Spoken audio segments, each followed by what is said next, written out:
अस्सलाम वालेकुम एवरीवन, कैसे हैं? उम्मीद है कि आप सब लोग खैरियत से होंगे। जैसा कि आप लोगों को पता है, हमने लेक्चर सीरीज स्टार्ट की थी business administration course CSS and PMS। हमने स्टार्ट के लेक्चर्स में मैनेजमेंट के सेक्शन को कवर किया था। उसके बाद हमने फोर्थ लेक्चर से हमने HR मैनेजमेंट का सेक्शन स्टार्ट किया था। तो लास्ट लेक्चर में हमने HR की डेफिनेशन वगैरह देख दी, HR के फंक्शंस, HR के गोल्स देखे थे। उसके बाद जॉब एनालिसिस, जिसमें जॉब डिस्क्रिप्शन और जॉब स्पेसिफिकेशन आता है, ये चीज़ें हमने देख ली थी। आज के लेक्चर में हम शुरू करेंगे जी आगे रिक्रूटमेंट से।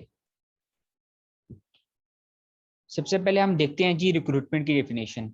Recruitment refer to the overall process of identifying, attracting, screening, shortlisting, and interviewing suitable candidates for job within an organization। Recruitment एक HR का इम्पोर्टेंट प्रोसेस है जिसमें वो अपनी ऑर्गेनाइजेशंस के लिए न्यू एम्प्लॉयज़ को हायर करते हैं, जिसका एक लॉन्ग टर्म प्रोसेस है। सबसे पहले वो आइडेंटिफाई करते हैं कि कौन सी जॉब के लिए हमने बंदे हायर करने हैं। फिर वो जॉब उस एडवर्टाइजमेंट करते हैं ताकि लोग अट्रैक्ट हों आपकी ऑर्गेनाइजेशन की तरफ। उसके बाद वो स्क्रीनिंग का प्रोसेस होता है, फिर शॉर्ट लिस्टिंग होती है, फिर इंटरव्यू लास्ट पर होता है, फिर उसके बाद जॉब सिलेक्शन में एम्प्लॉयज़ की फाइनल सिलेक्शन हो जाती है। ये सारा जो प्रोसेस होता है, HR इन्वॉल्व होती है इसमें, इसको रिक्रूटमेंट का प्रोसेस कहते हैं।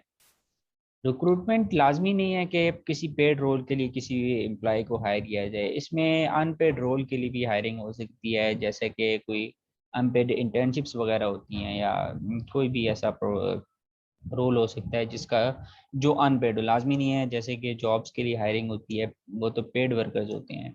इसके अलावा अनपेड रोल्स के लिए भी ये लोगों की हायरिंग हो सकती है। उसके बाद हम देखते हैं जी कुछ फैक्टर्स हैं जो रिक्रूटमेंट एफर्ट्स को जो इफेक्ट करते हैं। सबसे पहले आता है ऑर्गेनाइजेशनल साइज। ऑर्गेनाइजेशन का साइज रिक्रूटमेंट को प्रोसेस को इस तरह इफेक्ट करता है कि अगर बड़े बड़ी साइज की ऑर्गेनाइजेशन है, बड़ी ऑर्गेनाइजेशन हैं, जैसे मल्टीनेशनल ऑर्गेनाइजेशन हैं, गवर्नमेंट की ऑर्गेनाइजेशन होगी जो बड़ी बड़ी OGTC PTCL, इस तरह की ऑर्गेनाइजेशन अगर जब हायरिंग करती हैं, रिक्रूटमेंट का प्रोसेस होता है, तो जाहिर सी बात है ऑर्गेनाइजेशन बड़ी हैं, ज़्यादा लोगों की हायरिंग होनी है, तो टाइम रिक्वायर्ड होगा, टाइम कॉस्ट ज़्यादा आएगी। तो इसी तरह ऑर्गेनाइजेशन का साइज इफेक्ट कर होता है। अगर छोटी ऑर्गेनाइजेशन होगी तो कम टाइम रिक्वायर्ड होगा, कम रिसोर्सेज रिक्वायर्ड होंगे। दूसरे नंबर पर आता है employment conditions in the area. जिस एरिया में आपके ऑर्गेनाइजेशन का सेटअप है, आपने एम्प्लॉयज़ को हायर करना है, उस एरिया में जो एम्प्लॉयमेंट की कंडीशंस हैं कि ज़्यादा लोग एम्प्लॉयड हैं क्या, जहाँ पे लोग पहले से वर्किंग कर रहे हैं, मतलब जिस ऑर्गेनाइजेशन में वो हैं वो जॉब स्विच करेंगे या ऑर्गेनाइजेशन स्विच करेंगे। कोई भी कंडीशन होती है ऑर्गेनाइजेशन को स्विच करने की, आपको बेटर फैसिलिटीज़ में न्यू ऑर्गेनाइजेशन में बेटर फैसिलिटीज़ नज़र आ रही होती हैं, इस वजह से लोग जॉब वगैरह स्विच करते हैं। तो एम्प्लॉयमेंट की कंडीशंस इफेक्ट करती हैं रिक्रूटिंग प्रोसेस को, कि वहाँ पर लोग अनएम्प्लॉयमेंट ज़्यादा है या लोग ज़्यादातर एम्प्लॉयड हैं क्या, जो इंडिविजुअल कैंडिडेट्स हैं वो फॉर द जॉब, मतलब कि ज़्यादा कैंडिडेट्स अवेलेबल हैं, ज़्यादा लोग अप्लाई कर रहे हैं जॉब के लिए या कम लोग अप्लाई करेंगे। तीसरे नंबर पर आता है effectiveness of pass recruiting efforts, कि आपने पास में कोई रिक्रूटमेंट की है किसी पोजीशन के लिए, आपने अपनी ऑर्गेनाइजेशन में किसी पोजीशन की लास्ट टाइम कोई रिक्रूटमेंट का जो प्रोसेस फॉलो किया था, जिसमें आपने प्रॉपर एडवर्टाइजमेंट की थी, स्क्रीनिंग की थी, टेस्ट लिए थे, जो भी था, पूरा रिक्रूटमेंट जो प्रोसेस था, उसमें उसका जो एंड रिजल्ट था उसका क्या मतलब उसका पॉजिटिव रिजल्ट आया था, उसमें जो रिक्रूटमेंट जो प्रोसेस था वो स्मूथली रन किया था, कॉस्ट वगैरह क्या आई थी, रिसोर्सेज क्या यूज हुई, उसका सारा इफेक्ट भी आपके न्यू रिक्रूटमेंट प्रोसेस पर आ रहा होता है। कि अगर वो पॉजिटिव गया था, इफेक्टिवनेस थी उसमें, तो जाहिर सी बात है अभी जो हम नया रिक्रूटमेंट प्रोसेस स्टार्ट करेंगे, जाहिर सी बात है इसको भी हम उसी उसी की जो बात को फॉलो किया था उसी को फॉलो करेंगे, ताकि इसमें भी इफेक्टिवनेस आ सके।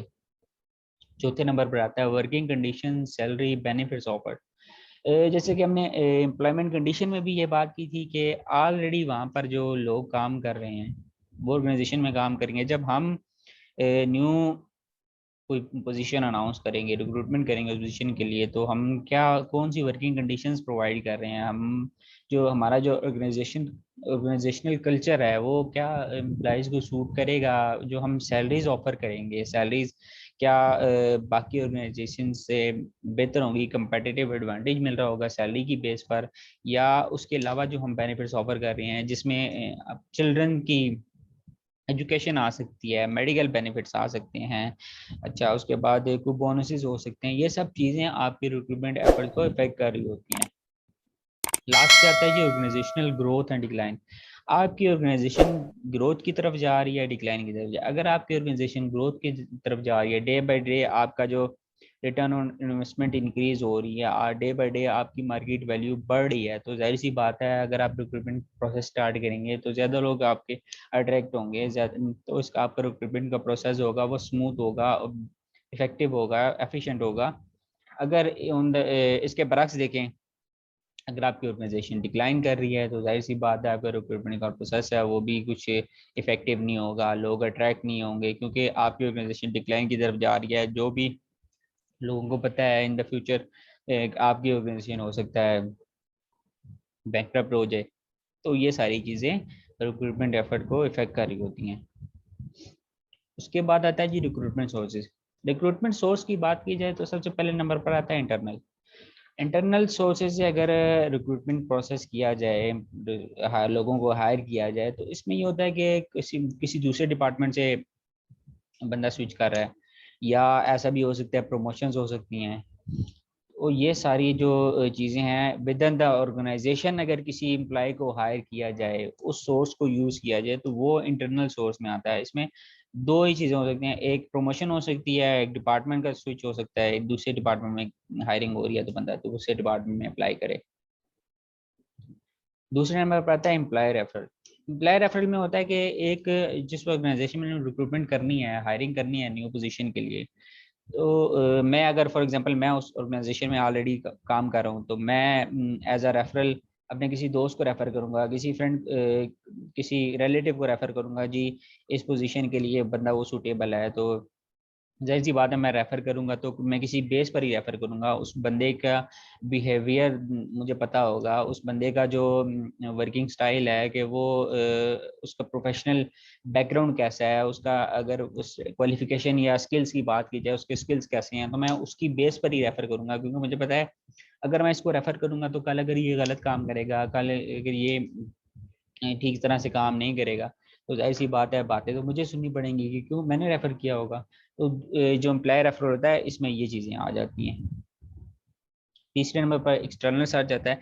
एक्सटर्नल सर्च में अगर बात करें तो इसमें एडवर्टाइजमेंट हो जाती है, न्यूज़पेपर में एडवर्टाइज किया जी पोजीशन अनाउंस करती है, बाहर से लोगों को हायर करना, इसमें जॉब फेयर्स भी आ जाते हैं, एम्प्लॉयमेंट एजेंसीज को भी इंक्लूड होती हैं, जैसे अगर rosie.com की बात करें, वो एक ऑनलाइन ऑनलाइन है जिसमें एक्सटर्नल सर्च की जाती है, ऑर्गेनाइजेशंस अपनी वैकेंसीज वगैरह अनाउंस करती हैं उसके थ्रू। इसके अलावा स्कूल और कॉलेजेस में आप विजिट करते हैं, वहाँ से एम्प्लॉयज़ को हायर, वहाँ से कैंडिडेट्स को हायर करते हैं, या जॉब फेयर्स भी हो सकते हैं, इसमें एक्सटर्नल में ये चीज़ें आती हैं।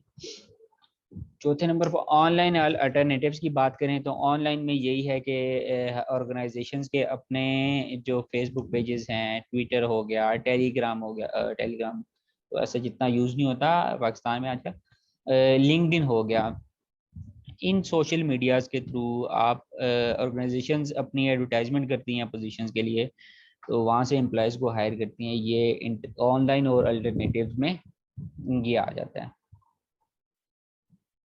उसके बाद आता है जी सिलेक्शन प्रोसेस। किसी भी ऑर्गेनाइजेशन में जो सिलेक्शन प्रोसेस है वो तकरीबन सेम ही होता है, कुछ चीज़ें माइनर सी चेंजेस अगर वेरी करती हैं ऑर्गेनाइजेशन टू ऑर्गेनाइजेशन। सबसे पहले नंबर पर इनिशियल स्क्रीनिंग होती है। इनिशियल स्क्रीनिंग में आपके डॉक्यूमेंट्स वगैरह देखे जाते हैं। डॉक्यूमेंट्स के बाद अगर कोई एम्प्लॉय पास कर जाए, उसका नेक्स्ट स्टेप जो होता है कंप्लीटिंग एप्लीकेशन। अगर वो कैंडिडेट के क्वालिफिकेशन, मिनिमम क्वालिफिकेशन को मीट नहीं कर रहा, तो जाहिर सी बात है वो डायरेक्टली कैंडिडेट रिजेक्ट हो जाएगा। अगर मीट कर गया तो completing operation next step, completing application next step पर चला जाएगा। अच्छा, कंप्लीटिंग एप्लीकेशन में सारे प्रोटोकॉल्स फेल होते हैं। अगर कोई बंदा फेल होता है कि जॉब एप्लीकेशन को कंप्लीट नहीं करता, ठीक है, या जॉब स्पेसिफिकेशंस को मीट नहीं कर रहा होता, वो फिर रिजेक्ट हो जाता है। अगर वो मीट कर रहा होता है, वो नेक्स्ट स्टेप पर आ जाता है employment test. Employment test vary करता है, हर ऑर्गेनाइजेशन का अपना टेस्ट होता है। कुछ फील्ड अपनी जॉब रिलेटेड टेस्ट होते हैं, कुछ जनरल टेस्ट भी ले लेते हैं ऑर्गेनाइजेशंस। अगर कैंडिडेट्स उस टेस्ट को पास करें तो नेक्स्ट टेस्ट आता है स्टेप कंप्रीहेंसिव इंटरव्यू। अगर एम्प्लॉयमेंट का जो टेस्ट है वो कैंडिडेट्स फेल कर दें तो वो डायरेक्टली रिजेक्ट हो जाते हैं। जिन्होंने पास किया था कम्प्रीहेंसिव इंटरव्यू पर चले गए थे। कम्प्रीहेंसिव इंटरव्यू आपका जो होता है, ये 1-to-1 इंटरव्यू भी हो सकता है। आप सिंगल मतलब एक इंडिविजुअल पर्सन हो, वो आपका इंटरव्यू ले रहा हो। इसमें पैनल इंटरव्यू भी हो सकता है। डिफरेंट डिपार्टमेंट, एचआर का बंदा हो, आपके डिपार्टमेंट का बंदा हो, सीईओ सीएफओ, इस तरह कोई भी पैनल इंटरव्यू भी ले सकते हैं आपका। अच्छा, जो इस स्टेप को फेल करते हैं या इंटरव्यू को इम्प्रेस नहीं कर पाते, जॉब एक्सपेक्टेशंस को मीट नहीं करते, वो रिजेक्ट हो जाते हैं। जो मीट करते हैं उनको कंडीशनल जॉब ऑफर हो जाती है। जब कंडीशनल जॉब ऑफर होती है उसके बाद डायरेक्टली, अच्छा, उसके बाद दो स्टेप्स होते हैं। एक तो ये है कि बैकग्राउंड एग्जामिनेशन होती है कुछ ऑर्गेनाइजेशन में। जैसा कि आप गवर्नमेंट की ऑर्गेनाइजेशन एटॉमिक एनर्जी की एग्जाम्पल ले लें, इसमें वहाँ पर आपकी बैकग्राउंड एग्जामिनेशन ज़रूरी होती है, या कुछ आर्मी की होगी जहाँ पर मतलब खतरा वगैरह इंटेलिजेंस की चीज़ें वगैरह होती हैं ना, हसास इदारे कह सकते हो। वहाँ पर बैकग्राउंड एग्जामिनेशन होती है। अगर बैकग्राउंड एग्जामिनेशन में पास करता है बंदा तो उसके बाद उनका medical physical requirement for the job, जो कुछ रिक्वायर्ड होती हैं फिजिकल क्राइटेरिया जो होता है वो सेट किया होता है हर ऑर्गेनाइजेशन ने उस जॉब के लिए। वो उनका नेक्स्ट स्टेप होता है। अगर वो फेल बैकग्राउंड एग्जामिनेशन में अगर कुछ किसी के खिलाफ एफआईआर वगैरह है तो वो फिर रिजेक्ट हो जाते हैं। अगर ऐसा नहीं है तो नेक्स्ट स्टेप मेडिकल पर चले जाते हैं। अच्छा, जब हमने कंडीशनल जॉब ऑफर देखी थी उसमें उसके बाद दो, ये देखें, दो एरोज आ रहे हैं। एक तो एरो जा रहा है जी बैकग्राउंड एग्जामिनेशन पर, दूसरा एरो आ रहा है जी परमानेंट जॉब ऑफर। ये अभी, हाँ जी, परमानेंट जॉब ऑफर का है। अगर कुछ ऑर्गेनाइजेशन एग्जामिनेशन की तरफ जाती हैं, बैकग्राउंड एग्जामिनेशन की तरफ, और कुछ डायरेक्टली परमानेंट जॉब ऑफर कर देती हैं। अच्छा, जो एग्जामिनेशन की तरफ आई थी बैकग्राउंड एग्जामिनेशन, अगर मीट कर जाते हैं तो पास होके मेडिकल पे जाते हैं, नहीं तो वो रिजेक्ट हो जाते हैं। मेडिकल जो एग्जामिनेशन होती है वो वेरी करता है हर ऑर्गेनाइजेशन और हर जॉब के लिए, और फिजिकल जो रिक्वायरमेंट है वो, अच्छा, अगर जो मीट करते हैं फिजिकल रिक्वायरमेंट और मेडिकल में पास हो जाते हैं, ठीक है, उनको परमानेंट जॉब ऑफर हो जाती है। और जो नहीं मीट करते वो जाहिर सी बात है फिर अनफिट होते हैं किसी भी वजह से, तो वो फिर रिजेक्ट हो जाते हैं। ये था जी हमारा सिलेक्शन प्रोसेस में। मेन जो ज़्यादातर ऑर्गेनाइजेशन में यही होता है, initial screening, completing application, employment test, comprehensive interview, उसके बाद कंडीशनल जॉब ऑफर के बाद परमानेंट जॉब ऑफर हो जाता है। बहुत कम ऑर्गेनाइजेशंस में होता है जिसमें बैकग्राउंड एग्जामिनेशन होता है, मेडिकल और फिजिकल वगैरह की चीज़ें देखी जाती हैं। उसके बाद आता है जी की एलिमेंट्स ऑफ सक्सेसफुल प्रेडिकेटर। आपका जो सिलेक्शन प्रोसेस है उसमें उसके अंदर की एलिमेंट्स होने चाहिए। इसमें तीन एलिमेंट्स हैं, एक है रिलायबिलिटी, दूसरा वैलिडिटी और तीसरा कट स्कोर। अगर रिलायबिलिटी को देखा जाए, रिलायबिलिटी में ये आता है कि आपका जो आप सिलेक्शन टूल यूज़ कर रहे हो, ठीक है, वो कंसिस्टेंसी होनी चाहिए उसमें, ऐसा रिलायबल होना चाहिए। दूसरे नंबर पर आता है वैलिडिटी। वैलिडिटी का मतलब ये है कि वो इनवैलिड नहीं होना चाहिए, वैलिड होना चाहिए आपका, मतलब उस जॉब के लिए, किसी जॉब के लिए सिलेक्शन कर रहे हैं तो उसको वैलिड होना चाहिए। यानी कि relationship between score on selection tool, और दूसरा ये होता है कि क्राइटेरिया जो हमने सेलेक्ट किया हुआ है उसके अंदर उसका रिलेशनशिप बिल्ड होना चाहिए। साइंटिफिक प्रोसेस की जाए, हाइपोथेटिकल टेस्टेड हो, वैलिड हो, उसको हम वैलिडिटी कहते हैं। वैलिडिटी के आगे तीन चीज़ें आ जाती हैं, कंटेंट वैलिडिटी, कंस्ट्रक्ट वैलिडिटी, और तीसरा नंबर होता है क्राइटेरिया ओरिएंटेड। अगर कंटेंट वैलिडिटी की बात करें तो अगर आप किसी पोजीशन के लिए कंप्यूटर ऑपरेटर के कोई पोजीशन की हायरिंग कर रहे हैं, तो जाहिर सी बात है उसके लिए जो टाइपिंग टेस्ट होगा उसको वैलिड होना चाहिए। अगर आप कंस्ट्रक्ट वैलिडिटी की बात करें तो उसमें उसकी एग्जांपल आप इस तरह ले सकते हैं, किसी इंटेलिजेंस टेस्ट की बात करें, वो इंटेलिजेंस टेस्ट ले रहे हैं आप, तो वो उसकी वैलिडिटी होनी चाहिए। क्राइटेरिया वैलिडिटी में ये होता है कि इम्पोर्टेंट एलिमेंट्स को, जो बिहेवियर आप अक्स करना चाह रहे हैं, ठीक है, जो वर्किंग बिहेवियर है उसके जो एलिमेंट्स हैं वो उसको फुलफिल करता हो, इसमें क्राइटेरिया ओरिएंटेड वैलिडिटी ये हो जाती है। तीसरे नंबर पर आता है कट स्कोर। कट स्कोर में ये होता है कि वो ऐसा हमने कट मार रखा होता है, जैसे 100 में से 60% वाला पास होगा, तो ये 60% ये एक कट स्कोर है। तो ये सेपरेट करता है सक्सेसफुल को और अनसक्सेसफुल। 60% जिसके हो गए वो जाहिर सी बात है सक्सेसफुल है, जिसके 59.9% भी हैं वो अनसक्सेसफुल होता है। ये इसको कहते हैं कट स्कोर। उसके बाद आता है जी training and development of employees. Training and development के लिए जो फर्स्ट टूल ऑर्गेनाइजेशन में यूज किया जाता है वो होता है सोशलाइजेशन। सोशलाइजेशन और onboarding is a process of adaptation to a new work role. किसी भी ऑर्गेनाइजेशन में न्यू एम्प्लॉयज आते हैं, उनकी ट्रेनिंग के लिए जो एक टूल यूज किया जाता है वो सोशलाइजेशन होता है। ये प्रोसेस होता है कि आप किसी भी ऑर्गेनाइजेशन में इंटर हो रहे हैं तो आप वहाँ के जो वर्क रोल हैं उसको अडेप्ट करें, आप एडजस्ट करें, आप न्यू आपका जो रोल चेंज हो रहा है, आपका आप किसी ऑर्गेनाइजेशन में जा रहे हो, आप नए रोल में आप खुद को लेके जा रहे हो, तो आपने वहाँ की चीज़ों को अडेप्ट करना है। The most profound adjustment occur when an individual first enter an organisation that is outside to inside. जैसा कि ये है कि जब किसी ऑर्गेनाइजेशन में जाते हो तो आप न्यू होते हो, वहाँ पर आपका रोल जो होता है वो चेंज हो रहा होता है। ये तब भी अकर होता है जब आप, जाहिर सी बात है, आप किसी ऑर्गेनाइजेशन में न्यू जा रहे हो तो outside to inside as a new entry हो रही है आपकी। Assumptions of employee socialisation. कुछ एजम्पशंस हैं जो एम्प्लॉय सोशलाइजेशन में ज़्यादातर एज्यूम की जाती हैं। Socialisation strongly influence employee performance and organisation stability. जैसी सी बात है, सोशलाइजेशन में ये होता है आप लोगों के साथ मीट एंड ग्रीट कर रहे हो, आप इंटरपर्सनल स्किल्स सीख रहे होते हो, आप लोगों के साथ इंटरेक्ट कर रहे होते हो, तो वो आपकी परफॉर्मेंस पर इफेक्ट कर रहे होते हैं, ऑर्गेनाइजेशन स्टेबिलिटी को भी इफेक्ट कर रहे होते हैं। न्यू मेंबर सफर एंजाइटी। जब भी कोई न्यू मेंबर आता है किसी भी ऑर्गेनाइजेशन में, जाहिर बात है उसको नो हाउ नहीं होती ऑर्गेनाइजेशनल कल्चर की या वर्क इन्वायरमेंट की, तो स्टार्ट में थोड़ा एंजाइटी का शिकार होता है। Socialisation doesn't occur in a vacuum. Socialisation के लिए जाहिर सी बात है, सोशलाइजेशन नाम ही गैदरिंग का है, ज़्यादा पीपल के साथ इंटरेक्शन का है, तो ये एक वैक्यूम में तो अकर ही नहीं हो सकती। उसके बाद आता है individuals adjust to new situation in similar way. किसी भी न्यू सिचुएशन में इंडिविजुअल्स होते हैं वो तकरीबन सिमिलर वे ही एडजस्ट कर रहे होते हैं, क्योंकि जैसी बात है न्यू ही आ रहे होते हैं ऑर्गेनाइजेशन में, वो ऑर्गेनाइजेशनल कल्चर को देखते हैं और वर्क एनवायरनमेंट को स्टडी करते हैं, अपने पीयर्स के साथ थोड़ी सी उनकी इंटरेक्शंस होती हैं, वो ही उसके बाद ही वो लर्निंग कर रहे होते हैं। सोशलाइजेशन का प्रोसेस देखा जाए तो सबसे पहले आता है प्री अराइवल।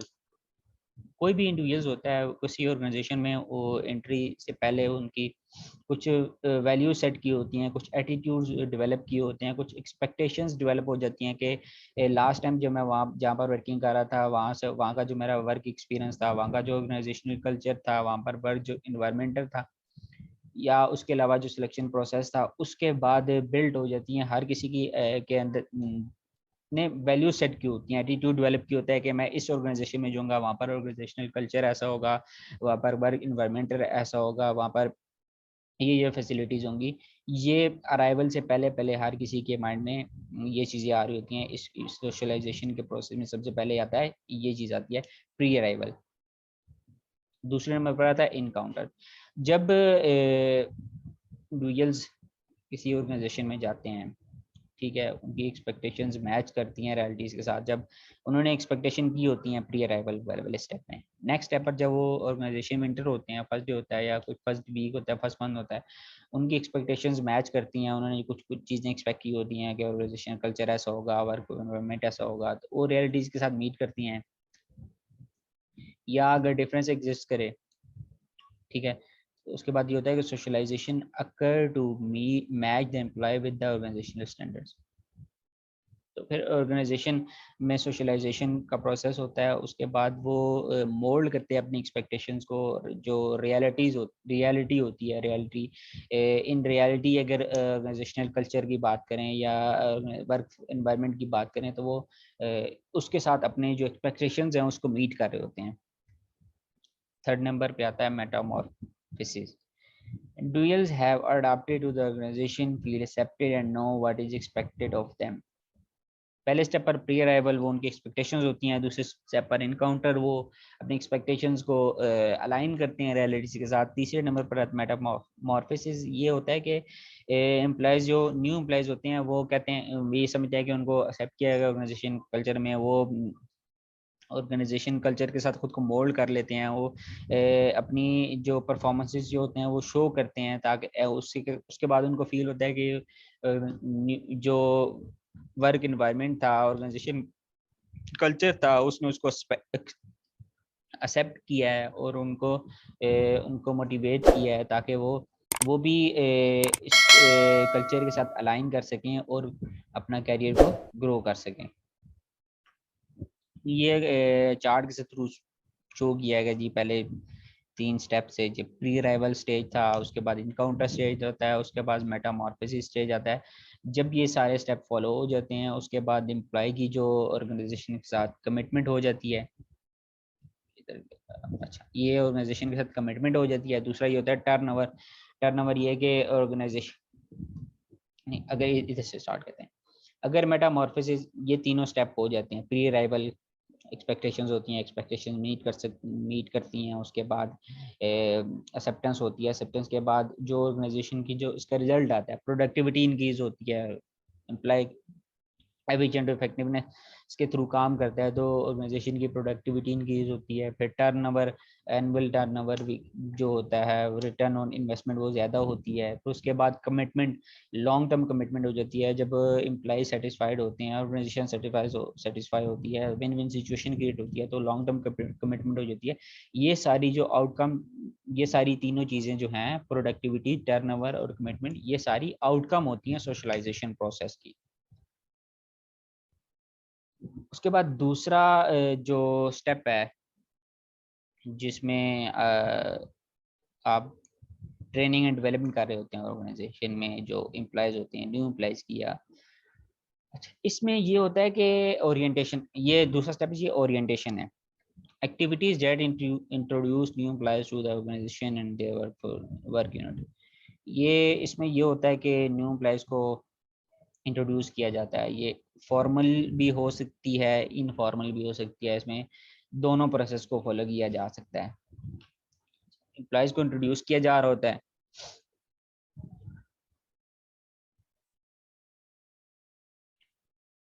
ये कोई आपका जो डिपार्टमेंट है उसका सुपरवाइजर भी कर रहा होता है, ठीक है, ये एचआर का कोई स्टाफ होता है वो भी इन्वॉल्व हो सकता है इसमें। अच्छा, ये कंप्यूटर बेस्ड प्रोग्राम भी हो जाती है, और इसका कम्बिनेशन भी हो सकता है कि आपका सुपरवाइजर और दोनों एचआर का स्टाफ दोनों मिलके आपको इंट्रोड्यूस करवा रहे हैं करंट एम्प्लॉयज़ के साथ, और उनको भी, उनको आपका इंट्रोडक्शन करवा रहे हैं और आपको उनका इंट्रोडक्शन करवा रहे हैं। अच्छा, जैसा कि हमने बात किया है कि कैन बी फॉर्मल और इनफॉर्मल, ऑर्गेनाइजेशन के साइज पे डिपेंड करता है। बड़ी ऑर्गेनाइजेशंस होती हैं जो ज़्यादा प्रेफर करती हैं फॉर्मल स्टेप्स को, तो वहाँ पर फॉर्मली हो जाता है, और छोटी ऑर्गेनाइजेशंस की बात करें तो वहाँ पर ये इनफॉर्मली होता है कि ऐसे ही फर्स्ट डे आप गए तो आपको कहा कि जी, आपको ऐसा राउंड लगवाया और अपने डिपार्टमेंट का किसी के साथ इंट्रोड्यूस करवाया। टीचेस द ऑर्गेनाइजेशन कल्चर और सिस्टम और शेयर मीनिंग, इसमें आपको ऑर्गेनाइजेशन कल्चर के बारे में बताया जाता है, वर्किंग एनवायरनमेंट कंडीशन के बारे में बताया जाता है कि किस तरह से ऑर्गेनाइजेशन में काम किया जाता है, किसको रिपोर्ट करना है, और इंट्रोडक्शन करवाया जाता है। ये सारी चीज़ें ओरिएंटेशन में आती हैं। अच्छा, अगर हम एम्प्लॉय ट्रेनिंग की बात करें तो एम्प्लॉय ट्रेनिंग ये नो ओरिएंटेड होता है, मतलब आपकी अभी की चीज़ों पर फोकस होता है। अगर दूसरी बात करें, एक सेकेंड, एम्प्लॉय डेवलपमेंट की, अगर एम्प्लॉय डेवलपमेंट की बात करें तो ये फ्यूचर ओरिएंटेड होता है। ये आपकी जो फ्यूचर फ्यूचर की जो पर्सनल ग्रोथ होती है एम्प्लॉयज़ की, उस पर फोकस कर होता है। तो सबसे पहले देखते हैं जी employer training. Employ training is know oriented and focus on individuals current job. ये नो ओरिएंटेड है, अभी की बात कर होता है जो, तो और अभी जो एम्प्लॉयज या इंडिविजुअल वर्क कर रहा है किसी ऑर्गेनाइजेशन में, उसकी जो करंट जॉब है उस पर फोकस कर रहा होता है। Design to achieve a relatively permanent change in an individual that will improve his or her performance। जो इंडिविजुअल इस वक्त जो जॉब टास्क परफॉर्म कर रहा है, ठीक है, उनको डेवलप करने की बात की, उनके उनको उसको नए स्किल्स ट्रेन बताने की बात हो रही है, ताकि वो उसकी जो परफॉर्मेंस है वो इम्प्रूव हो सके। दूसरे नंबर पर आता है जी training goals should be tangible, verifiable, timely and measurable. ऐसे गोल सेट होने चाहिए जो जिनको आप वेरीफाई कर सकते हो, उनका टाइम लिमिट हो, मेजरेबल हो, ताकि वो उस मतलब ये है कि आपकी ट्रेनिंग ऐसी होनी चाहिए कि जिसकी वजह से इम्प्रूवमेंट आ रही हो, ठीक है, परफॉर्मेंस बेहतर हो रही हो, अभी की जो जॉब रिलेटेड जो परफॉर्मेंस है वो बेहतर होनी चाहिए, जॉब टास्क को इम्प्रूव होना चाहिए। Training is either on the job और ऑफ द जॉब। ये ट्रेनिंग ऑन द जॉब के दौरान आपको नए सॉफ्टवेयर के साथ मुतारिफ कराया जाए, आपको साथ से बताया जाए कि सॉफ्टवेयर को ऐसे यूज़ करना है।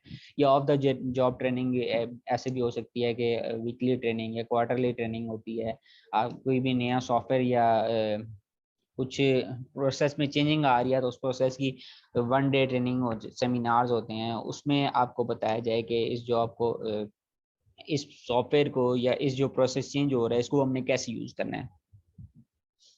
दूसरे नंबर पर हमने देखा था जी एम्प्लॉय डेवलपमेंट। ये हमने जैसे बात की थी कि फ्यूचर ओरिएंटेड होता है, ये फोकस कर होता है एम्प्लॉय की पर्सनल ग्रोथ पर फ्यूचर में।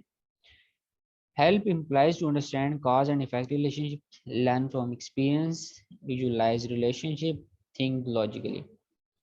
ये एम्प्लॉय की डेवलपमेंट की बात हो रही होती है फ्यूचर में, तो एम्प्लॉय रियलाइज करते हैं कि जो अभी हम हमारी डेवलपमेंट हमारी डेवलपमेंट पर बात हो रही है, तो इसका जो कॉज है, अभी कॉज है, तो इसका लॉन्ग टर्म में इफेक्ट क्या होगा, हमारी जो ग्रोथ होगी उस होगी या नहीं, हमें इससे क्या सीखना चाहिए, या इसको लॉजिकली देखते हैं। आर्गूमेंट्स होते हैं कि अभी हम हमारी डेवलपमेंट हो रही है, इसका जो लॉन्ग टर्म है फ्यूचर में, इसके हमारी जो कैरियर है, पर्सनल ग्रोथ है, उस पर क्या इफेक्ट आएगा। ये सब चीज़ें लॉजिकली एनालाइज करते हैं।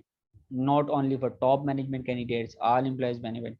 ये सिर्फ जो हाई लेवल की मैनेजमेंट होती है, सिर्फ उनकी डेवलपमेंट की बात नहीं होती इसमें। जब एम्प्लॉय डेवलपमेंट की बात होती है तो इसमें हर इंडिविजुअल एम्प्लॉय की बात होती है, हर इंडिविजुअल एम्प्लॉय की डेवलपमेंट की बात हो रही है, ताकि लॉन्ग टर्म में उसकी जो अपनी पर्सनल ग्रोथ हो सकते हैं as well as the organisation. जैसे ऑर्गेनाइजेशन प्रॉस्पर कर रही है, तो उसी तरह हर एम्प्लॉय जो ऑर्गेनाइजेशन का है वो भी अपना जो उसकी भी ग्रोथ हो, उसकी भी पर्सनल एबिलिटीज इंप्रूव करें लॉन्ग टर्म में। अच्छा, उसके बाद आता है जी एम्प्लॉय डेवलपमेंट का जो प्रोसेस है, या एम्प्लॉय डेवलपमेंट के जो मेथड्स हैं। सबसे पहले जो मेथड यूज होता है जी, वो होता है जी जॉब रोटेशन। जॉब रोटेशन ये है कि जी जैसा कि एक बिलिंग या एडमिशन डिस्चार्ज की जो डिपार्टमेंट है किसी भी मेडिकल मेडिकल फील्ड में, हॉस्पिटल में, तो एक बंदा एडमिशन के जो काउंटर है उस पर वर्किंग कर रहा है। अच्छा, उसकी जॉब रोटेशन होनी चाहिए, उसको बिलिंग पर बिठा दें, उसको अप्रूवल्स पर बिठा दें, इसमें इसको कहते हैं जॉब रोटेशन। इस तरह उसकी जो डेवलपमेंट हो रही है, वो यहाँ भी स्किल सीख रहा था, एडमिशन की स्किल सीख रहा था, वहाँ पर जाएगा दूसरे पोजीशन पर बिलिंग वाली सेक्शन में, तो वहाँ पर बिलिंग की चीज़ें सीखेगा। तीसरे नंबर पर जब वो अप्रूवल्स के सेक्शन में जाएगा, अप्रूवल के सेक्शन में देखेगा। फिर अगर उसको स्विच किया जाए रिकवरी वाले सेक्शन में, तो वो रिकवरी की चीज़ें सीखेगा कि किसी भी जो पेशेंट्स के हैं, जो बिल हैं, वो रिकवर कैसे करने हैं। दूसरे नंबर पर आता है assistant to position. Assistant to positions में ये होता है कि जो मैनेजर्स होते हैं ऑर्गेनाइजेशन में, आपको एज अ असिस्टेंट उनके साथ अटैच किया जाता है कि आप उनको जो उनकी जो वर्क है, उनकी जो जॉब डिस्क्रिप्शन है, उसमें उनको असिस्ट करें। इसी तरह आपकी लर्निंग भी होगी, इस तरह आपकी डेवलपमेंट भी होगी। इसको इस स्टेप को, इस प्रोसेस को या इस मेथड को कहते हैं असिस्टेंट टू पोजीशन। तीसरे नंबर पर आता है कमेटी असाइनमेंट्स। कमेटी असाइनमेंट्स में आपको अपॉर्चुनिटीज़ प्रोवाइड की जाती हैं, आपको इस तरह की अपॉर्चुनिटीज़ प्रोवाइड की जाती हैं कि आपको डिफरेंट असाइनमेंट्स दी जाती हैं जिसमें आपको डिसीजन मेकिंग की पावर दी जाती है, आपको डिसीजन मेकिंग करते हो उसमें, इसको कहते हैं कमेटी असाइनमेंट मेथड। उसके बाद आता है लेक्चर्स, लेक्चर कोर्सेज और सेमिनार्स। आपको क्वार्टरली या मंथली आपके सेमिनार्स अरेंज किए जाते हैं आपकी डेवलपमेंट के लिए। कोई भी सॉफ्टवेयर न्यू लॉन्च हो रहा है, कोई भी जॉब का प्रोसेस चेंज हो रहा है, उसके लिए आपको लेक्चर्स प्रोवाइड किए जाते हैं। आपको वीडियो लेक्चर्स भी प्रोवाइड किए जा सकते हैं, ऑनलाइन ट्रेनिंग भी हो सकती है, या फिजिकली सेमिनार्स अरेंज किए जाए। हर एम्प्लॉय के लिए ये मैंडेटरी हो कि आपने इन सेमिनार्स को अटेंड करना है। इसके बाद आपकी इवैल्यूएशन होगी, तो फिर आप पता चलेगा कि आपकी क्या डेवलपमेंट हुई है या नहीं डेवलपमेंट। उसके बाद आता है सिमुलेशन। सिमुलेशन में ये होता है कि आर्टिफिशियल एनवायरनमेंट डेवलप किया जाता है, ठीक है, जिसमें जिसके थ्रू आपकी एक्चुअल जो एक्चुअल कंडीशंस हैं उसको मॉनिटर किया जाता है। इसमें इसकी एग्जांपल इस तरह ली जा सकती है कि कोई केस स्टडी है जी, या डिसीजन गेम है। किसी भी ऑर्गेनाइजेशन के जो जहाँ वर्क मतलब वर्किंग प्रोसेस है उसके रिलेटेड कोई भी केस स्टडी आपके साथ शेयर की जाए, उस केस स्टडी को सॉल्व किया जाए, या आपके इसमें रोल प्लेस भी हो सकते हैं, ठीक है, डिसीजन गेम्स भी हो सकती हैं। तो सिमुलेशन मतलब आर्टिफिशियल क्रिएशन की जाती है जिसके थ्रू आपकी ट्रेनिंग होती है। जैसा कि कमेटी असाइनमेंट में तो आपको रियल में चीज़ें असाइन की जाती हैं, जॉब रोटेशन में होगी, सिस्टम टू जॉब, आप ये रियल में काम कर रहे होते हैं। सिमुलेशन आर्टिफिशियली आपकी जो जॉब रिलेटेड होती हैं उसके रिलेटेड कोई भी केस स्टडीज या डिसीजन गेम्स या रोल प्लेज आपके साथ शेयर किए जाते हैं, जिसकी वजह से आपकी ट्रेनिंग एंड डेवलपमेंट हो रही होती है। उसके बाद एडवेंचर ट्रेनिंग। एडवेंचर ट्रेनिंग में ये होता है कि आप कुछ टूर्स अरेंज किए जाते हैं, ठीक है, आउट आउटसाइड द ऑर्गेनाइजेशन। आप किसी ट्रैवलिंग आपका टूर अरेंज किया जाता है कि आप का माइंड फ्रेश हो सके, आपका इन्वायरमेंटल चेंज हो सके और आपकी ट्रेनिंग एंड डेवलपमेंट हो सके। ये थे जी हमारे प्रोसेस जिसमें हम डिफरेंट मेथड्स हैं। हर ऑर्गेनाइजेशन का अपना मेथड होता है। वो कुछ ऑर्गेनाइजेशन जॉब रोटेशन जो लाजमी नहीं है किसी भी ऑर्गेनाइजेशन में सारे स्टेप्स को फॉलो किए जाएं, ये ऑर्गेनाइजेशन टू ऑर्गेनाइजेशन वेरी कर रहा होता है कि वो किस तरह अपने एम्प्लॉयज़ की ट्रेनिंग एंड डेवलपमेंट कर रहे हैं। अच्छा, उसके बाद जो हमने सॉरी एम्प्लॉयज़ की ट्रेनिंग एंड डेवलपमेंट तो कर दी है, जाहिर सी बात है हमने कॉस्ट लगाई है, हमारी कोई कॉस्ट आई है, रिसोर्सेज यूज हुई हैं, टाइम वेस्ट हुआ है, ठीक है।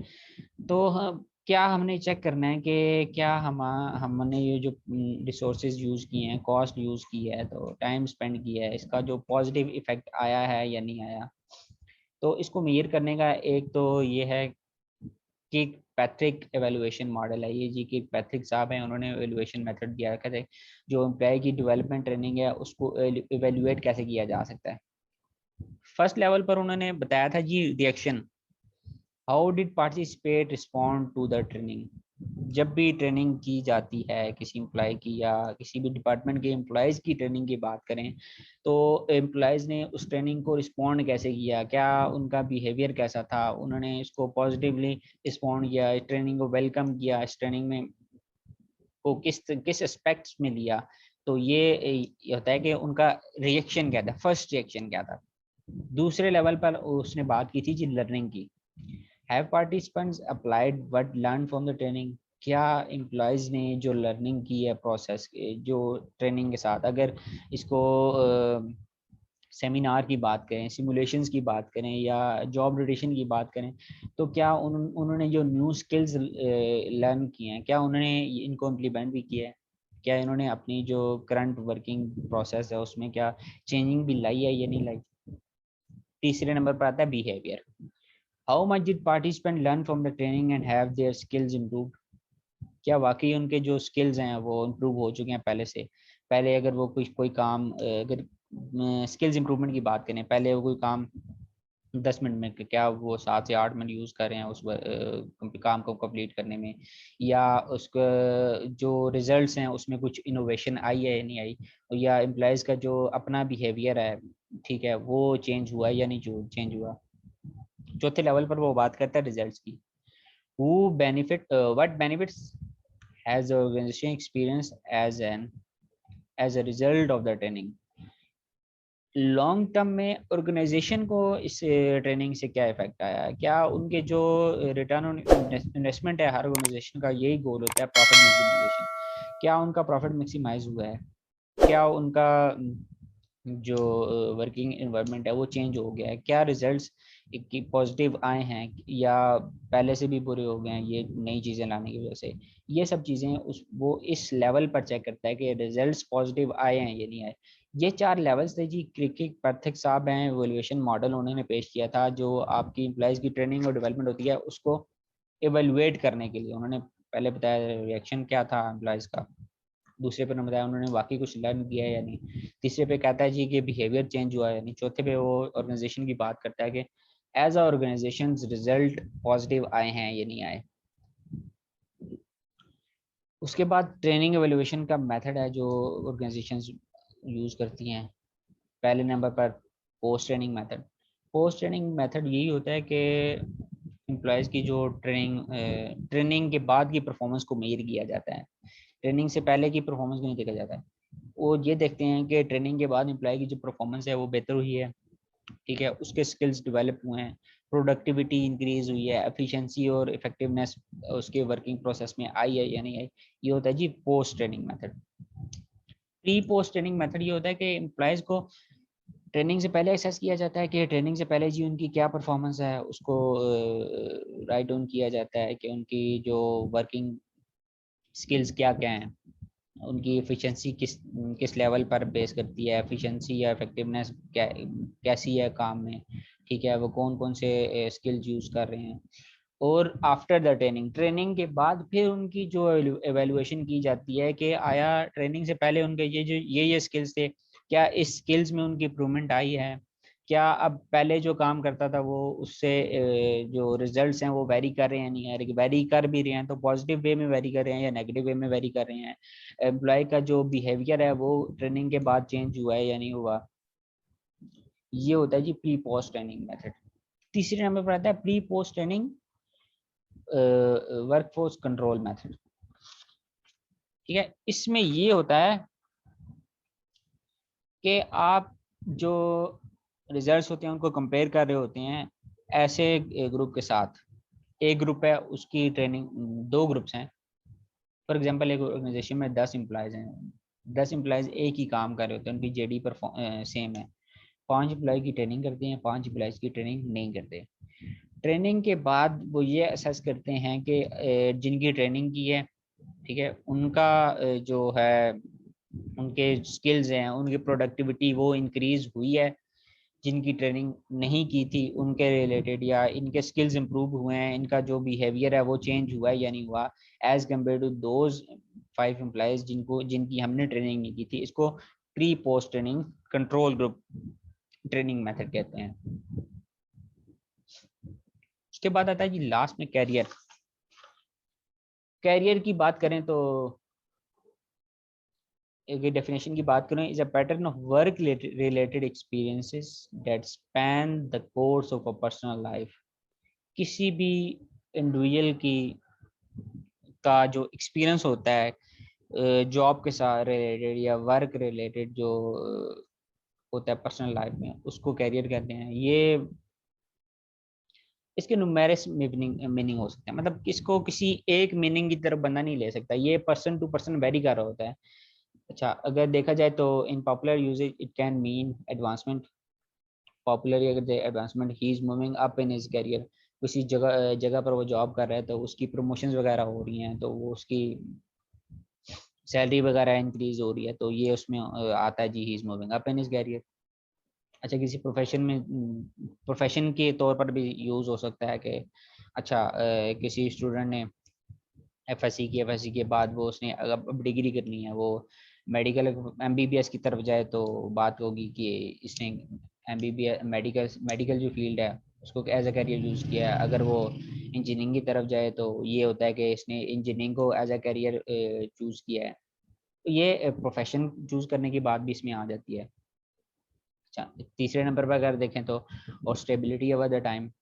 ठीक है, अगर इसमें मिलिट्री की बात करें, आर्म फोर्सेस की बात करें तो उनकी career in the military stability. अगर लाइफ में स्टेबिलिटी आ जाए तो वो भी ये होता है कि उसने अच्छा कैरियर चूज कर लिया। तो इसको कैरियर के अगर देखें तो डिफरेंट मीनिंग आते हैं। आप हर एस्पेक्ट से देखें तो वेरी कर रहा है। जैसे कि हमने ये एग्जांपल्स में देखा है तो कैरियर की अलग अलग डेफिनेशन भी हो सकती हैं।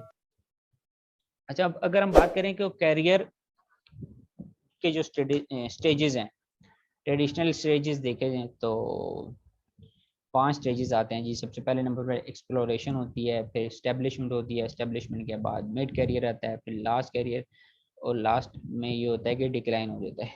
अगर एक्सप्लोरेशन की बात करें, यहाँ पर देखें ना, हाई आ रहा है, यो लो हो रहा है। मतलब अगर ऊपर की तरफ मूव कर रही हैं चीज़ें तो वो बेहतर हो रही हैं चीज़ें, और नीचे की तरफ आ रही हैं तो वो डिक्लाइन की तरफ आ रही हैं।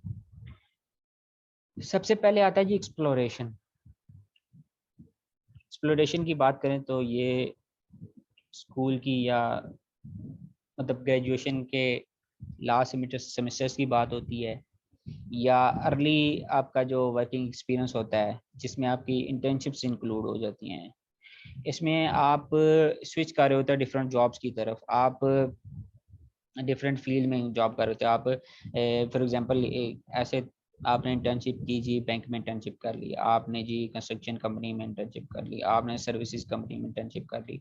आप डिफरेंट फील्ड में स्विच कर रहे होते हो और आप देख रहे होते हो कि आपको कौन सी जो फील्ड है वो सूट कर रही होती है। ठीक है, और उसके साथ साथ आप अपने लाइक्स एंड डिसलाइक्स को भी देख रहे होते हैं। आपको ये बैंकिंग फील्ड पसंद है, या आपको कंस्ट्रक्शन कंपनी में काम करना पसंद है, या आपको सर्विसेज कंपनी में काम करना पसंद है या नहीं। इसमें आपके फॉर्मली आपका एटीट्यूड डेवलप हो रहा होता है।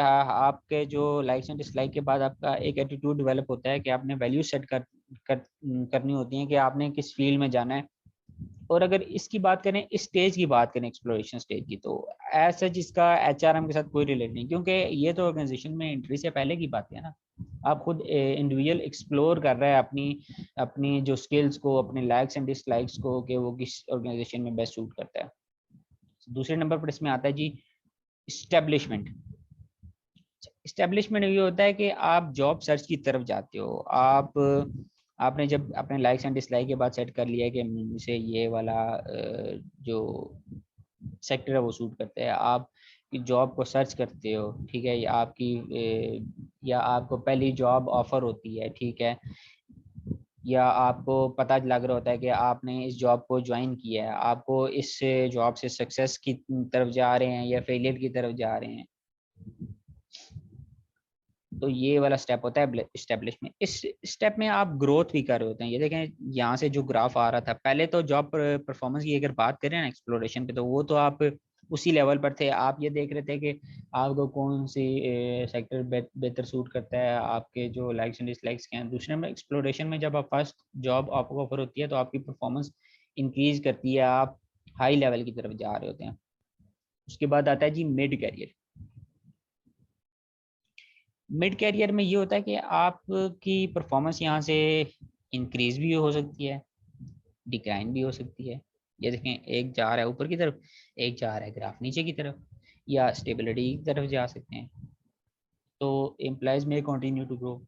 आप मिड कैरियर के बाद आप ग्रोथ की तरफ जाते हैं, आपका करियर डेवलप्ड हो रहा होता है, आप न्यू स्किल्स को लर्न कर रहे होते हैं, आपको जो आपकी पोजीशन में बेहतरी आ रही होती है, मतलब प्रमोशंस वगैरह हो रही होती हैं। तो ये आपका कैरियर ग्रोथ की तरफ जा रहा होता है। अगर दूसरी तरफ देखें तो आपके स्किल्स डिक्लाइन कर रहे होते हैं, आपकी मतलब वर्क में एफिशिएंसी इफेक्टिवनेस नहीं होती, आपको प्रमोशंस वगैरह नहीं हो रही, तो आपका ये कैरियर डिक्लाइन की तरफ आ रहा होता है।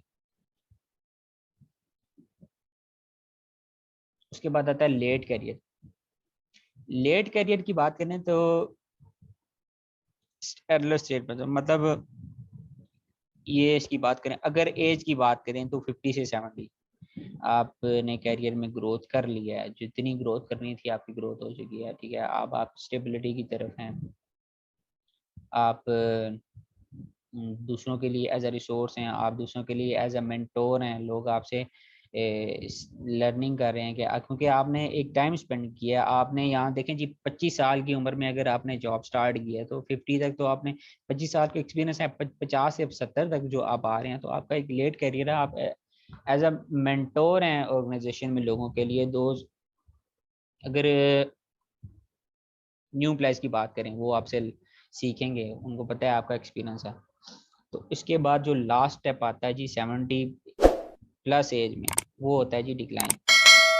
उसमें आप रिटायरमेंट हो रही होती है आपके ऑर्गेनाइजेशन में से, ठीक है, उनके लिए बहुत मुश्किल होता है ऑर्गेनाइजेशंस को छोड़ना।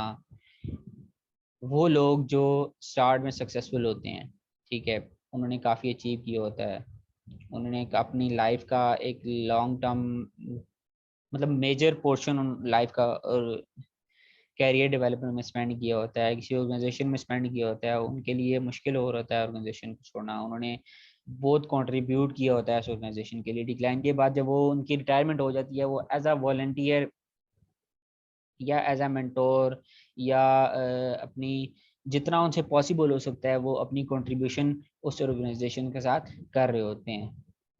तो ये था हमारा ट्रेडिशनल कैरियर स्टेज। इसमें 5 स्टेप होते हैं। सबसे पहले एक्सप्लोर कर होता है बंदा स्कूल के बाद कि मेरे डिसलाइक लाइक्स क्या हैं। दूसरे नंबर पर फर्स्ट जॉब ऑफर होती है, ठीक है, इस्टेब्लिशमेंट हो जाती है।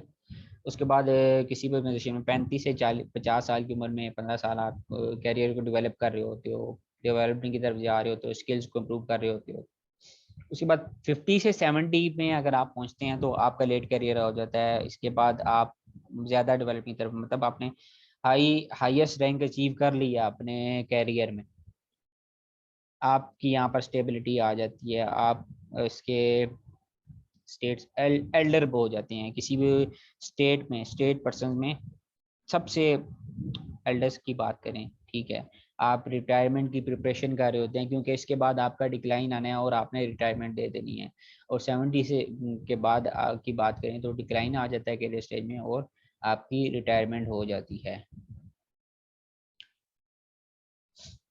अच्छा, कैरियर चॉइस एंड प्रेफरेंस। कोई भी कैरियर चूज करना है या कुछ सेक्टर को प्रेफर करना है, इसके इसके के लिए हम यूज करते हैं मेयरबर्ग्स टाइपोलॉजीज। ये जी 16 पर्सनालिटी टाइप्स हैं। इसमें एक्सट्रोवर्ट इंट्रोवर्ट होते हैं, सेंसिंग इंट्यूटिव, थिंकिंग फीलिंग और judging perceiving. Managers find knowing personality type useful in understanding how workers interact. दूसरा है जी job practice can be match to real problems. Managers देखते हैं जी कौन सी पर्सनैलिटी टाइप है जो कौन से सेक्टर के लिए सूटेबल है, या अच्छा इसके अलावा जॉब प्रैक्टिस जो होती हैं उसको इंडिविजुअल की प्रेफरेंस के साथ मैच किया जाता है, उसकी बेस पर कैरियर चूज होता है। इंडिविजुअल के जो बिहेवियर किस तरह का होगा, उसकी जो पर्सनैलिटी टाइप है वो किस तरह की, एक्सट्रावर्ट है या इंट्रोवर्ट है, तो उसकी बेस पर जॉब कैरियर चूज किए जाते हैं। तो इसको हम ज़रा डिटेल में आगे ग्राफ डायग्राम के थ्रू देखते हैं। अच्छा, अगर हम बात करें एक्स्ट्रावर्जन और इंट्रोवर्जन की, where you focus your attention. Extrovert की बात करें, ये लोग होते हैं कि इनको अटेंशन चाहिए होती है आउटरवर्ड की। ये सोशल पीपल होते हैं जिनको लोगों के साथ इंटरेक्शन करना अच्छा लगता है। और इसके बरक्स देखें तो इंट्रोवर्ट जो होते हैं वो उनका फोकस होता है उन इनर वर्ल्ड, मतलब वो लोगों के साथ ज़्यादा इंटरेक्शन पसंद नहीं करते, वो आइडियाज़ और इम्प्रेशंस की बात कर रहे होते हैं। उनकी पर्सनैलिटी टाइप मतलब अपनी होती है कि वो एक काम को स्मूथली रन करें, उनको लोगों के साथ इंटरेक्शन का इतना शौक नहीं होता एज कम्पेयर टू एक्स्ट्रावर्ट। दूसरे नंबर पर आता है sensing and intuition, the way you take in information. आप इंफॉर्मेशन को किस तरह परसीव कर रहे होते हैं। इसमें ये होता है कि सेंसिंग की बात करें, इंफॉर्मेशन को 5 सेंसेस के थ्रू परसीव कर रहे होते हैं, ठीक है, इंफॉर्मेशन को इंटेक कर रहे होते हैं। वो उनका फोकस होता है कि अभी पर, वो अपनी सेंसेस को यूज़ कर रहे होते हैं। सेंसिंग की बात करें तो आपकी जो मेन सेंसेस है 5, उनको यूटिलाइज कर रहे होते हैं और फोकस कर रहे होते हैं अभी और इस वक्त जो चल रहा है, करंटली जो चीज़ें फॉलो हो रही हैं उसको देखते हैं, उस इंफॉर्मेशन को यूज़ करते हैं। ये जिनकी पर्सनैलिटी टाइप सेंसिंग वाली होती है, वो जो लोग इस चीज़ को यूज़ कर रहे हैं। इंट्यूशन की बात करें तो वो इंफॉर्मेशन पैटर्न तो जब भी देखते हैं तो बिगर पिक्चर को देखते हैं कि फ्यूचर में इस चीज़ को क्या इफेक्ट आ रहा है। वो वो सिर्फ अभी की बात नहीं करते, वो लॉन्ग टर्म सोच रहे होते हैं कि जो डिसीजन लेना है अभी या कोई भी प्रोसेस को फॉलो करना है, इसका लॉन्ग टर्म में क्या इफेक्ट आ रहा है, क्या इसका लॉन्ग टर्म में पॉजिटिव इफेक्ट आएगा, नेगेटिव इफेक्ट आएगा। तीसरे नंबर पर जो टाइप आती है उसमें थिंकिंग एंड फीलिंग आती है। The way you make decisions, के मतलब आप डिसीजंस कैसे लेते हो। ठीक है, आप थिंकिंग की बात करें तो आप लॉजिक बेस्ड डिसीजन करते हो। ठीक है, आप किसी भी जो सिचुएशन है उसको एनालाइज कर रहे हो। ठीक है, उसके जो कॉज एंड इफेक्ट रिलेशन को स्टडी कर रहे हो कि ये कॉज है, उसका क्या इफेक्ट आएगा, पॉजिटिव इफेक्ट आएगा, नेगेटिव इफेक्ट आएगा। आप इमोशनली चीज़ों को नहीं देख रहे हो, आप लॉजिक्स और आर्गूमेंट्स फैक्ट्स की चीज़ बेसिस पर डिसीजन मेकिंग कर रहे हो, तो ये थिंकिंग होती है। अगर इसी में decision making based on feeling बात करें तो आप का जो मेनली या प्राइमरी फोकस होता है वैल्यूज और एक फीलिंग पर होता है। ठीक है, valuation of person centred concern, मतलब कि इसमें आपकी फीलिंग्स इन्वॉल्व हो जाती हैं। आप फैक्ट्स एंड फिगर्स की बात नहीं करते इसमें, आपकी जो इमोशनल फीलिंग या आपका दिल जो कह रहा होता है वो करते हो। और थिंकिंग की बात करें तो ये कॉग्निटिव होता है, माइंड जो कह रहा होता है, लॉजिकली चीज़ों को देख के डिसीजन करना होता है, थिंकिंग वाले ये करते हैं। चौथे नंबर पर जो टाइप आती है judging and perceiving. How you deal with the outer world, आप लोगों जो आउटर वर्ल्ड है या सोशली लोग हैं, आपकी प्रोफेशनल एनवायरनमेंट में लोग हैं या पर्सनल लाइफ में लोग हैं, आप उनके साथ कैसे डील करते हैं। Judging tends to like a plan and organised approach to life and prefer to have things settled.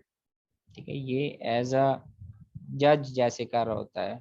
ठीक है, किसी कोर्ट में जज कोई फैसला कर रहा होता है, वो एक प्रॉपर प्लान्ड और ऑर्गेनाइज्ड अप्रोच को यूज कर रहा होता है कि किसी भी मामले को सेटल किया जाए, उस तरह वो लोगों को देख रहा होता है। इसी तरह इसके ऑपोजिट अगर परसीविंग की बात करें हम, परसीविंग की बात करें तो people who prefer perceiving tend to like a flexible and spontaneous approach to life and prefer to keep their option open. उनका प्रोसेस रिजिड नहीं होता जजिंग की तरह जी, एक ऑर्गेनाइज्ड अप्रोच है जी। उन्होंने मामला सेट कर दिया, जैसे कोर्ट में जज सेट कर दे, डिसीजन दे देता है जी। ठीक है, कि ये डिसीजन है, ये बंदा बेगुनाह है या ये गुनाह इसने गुनाह किया है। इस तरह परसीविंग में वो एक सेट नहीं कर देते कि इसी तरह ऑर्गेनाइज वे में नहीं चल रहे होते। उनका जो जो भी प्रोसेस होता है लाइफ का, वो इसमें रिजिडिटी नहीं होती है, उसमें फ्लेक्सिबिलिटी होती है। वो किसी भी पॉइंट पर वो उसमें कुछ चेंजिंग्स लेके आ सकते हैं, यानी कि वो ओपन होता है, उसमें ऑप्शंस ओपनली चेंज हो सकते हैं। इसमें परसीविंग में इस तरह होता है, ये जजिंग से ऑपोजिट होता है। ये थी हमारी 8 पर्सनैलिटी ट्रेड्स होते हैं जो कि हर पर्सन में वेरी कर रहे होते हैं। आपको जो कैरियर चूज हो रहा होता है, आप इन प्रेफरेंस की चीज़ की बेसिस पर कैरियर चूज कर रहे होते हैं, क्योंकि कुछ लोग इंट्रोवर्ट्स होते हैं, कुछ एक्सट्रावर्ट होते हैं, कुछ की इंफॉर्मेशन टेकिंग की जो टाइप है वो भी कुछ सेंसिंग की तरफ में ज़्यादा होते हैं, कुछ इंट्यूशन को फॉलो कर रहे होते हैं। और डिसीजन मेकिंग में भी कुछ कोग्निटिव डिसीजन मेकिंग कर रहे होते हैं, कुछ फीलिंग बेस्ड डिसीजन कर रहे होते हैं, कुछ के जो आउटर वर्ल्ड को देख रहे होते हैं, रिजिडिटी होती है उनके प्रोसेस में, और कुछ के जो प्रोसेस होते हैं उसके रिजिडिटी नहीं होती, कुछ फ्लेक्सिबिलिटी होती है। ये ये सारी पर्सनैलिटी टाइप्स होती हैं, डिफरेंट लोगों में वेरी कर रही होते हैं, इसकी बेस पर लोग अपने कैरियर को चूज कर रहे होते हैं। ये था जी हमारा आज का लेक्चर, जिसमें हमने रिक्रूटमेंट को प्रोसेस को देखा, सिलेक्शन के प्रोसेस को देखा, उसके बाद उसके बाद जो ट्रेनिंग एंड डेवलपमेंट के जो मेथड्स हैं, ट्रेनिंग एंड डेवलपमेंट क्या होती है ये भी देखा, और लास्ट पर हमने कैरियर की बात की कि कैरियर कैरियर की डेफिनेशन क्या है, कैरियर का जो स्टेज है, डिफरेंट स्टेजेस हैं कैरियर डेवलपमेंट के, वो कौन कौन से होते हैं, और जो पर्सनैलिटी टाइप्स हैं वो किस तरह वेरी कर रही होती हैं आपके जो कैरियर सिलेक्शन पर। तो इसके बाद हम जो तीसरा लेक्चर होगा एचआर मैनेजमेंट का, उसमें जो चीज़ें रह गई हैं जिसमें आपकी परफॉर्मेंस मेथड है, अप्रेजल है, कंपनसेशन है, वो चीज़ें देखेंगे। फिर हमारा एचआर का जो सेक्शन है ये भी कवर हो जाएगा। अच्छा, आज की वीडियो हम यहाँ ही ख़त्म करते हैं। अगर आपको वीडियो पसंद आई है तो चैनल को ज़रूर सब्सक्राइब कीजिएगा और बेल आइकन को प्रेस कीजिएगा ताकि आने वाली वीडियोज़ आपको मिल सकें। Thank you. अल्लाह हाफिज़।